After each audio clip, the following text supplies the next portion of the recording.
Recognize the gentleman from California, Mr. Panetta, for 2 minutes. Thank you, Mr. Chairman. Madam Speaker, Mr. Chairman, thank you for allowing and having this special order in which we rise, remember, and recognize one of our country's civil rights champions, one of America's heroes, my friend, our colleague, and yes, the conscience of Congress, Congressman John Robert Lewis.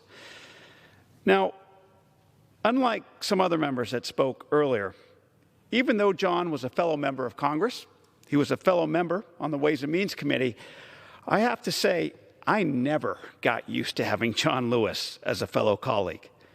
As Mr. Kelly alluded to, and said, I should say, we do have a family here on the Ways and Means Committee, but it was clear that John was that favored child.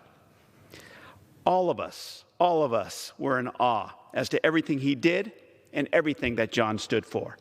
And that's part of the reason why my wife and I took our 2 daughters down to Selma, Alabama this last March to walk arm in arm with John Lewis across the Edmund Pettus Bridge for the last time.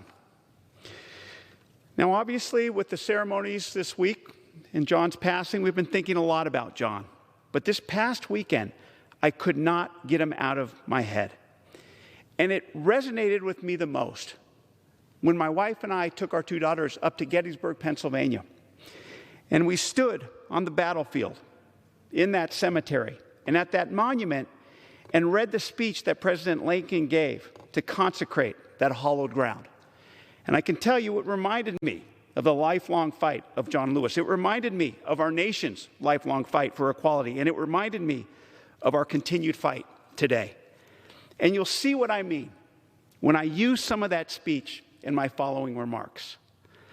Although we are a nation conceived in liberty and equality, it seems that as if now our nation is divided and being tested as to whether we can endure together.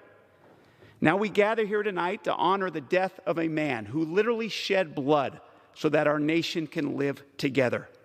But in a larger sense, what we say here tonight is nothing compared to what John Lewis did throughout his life.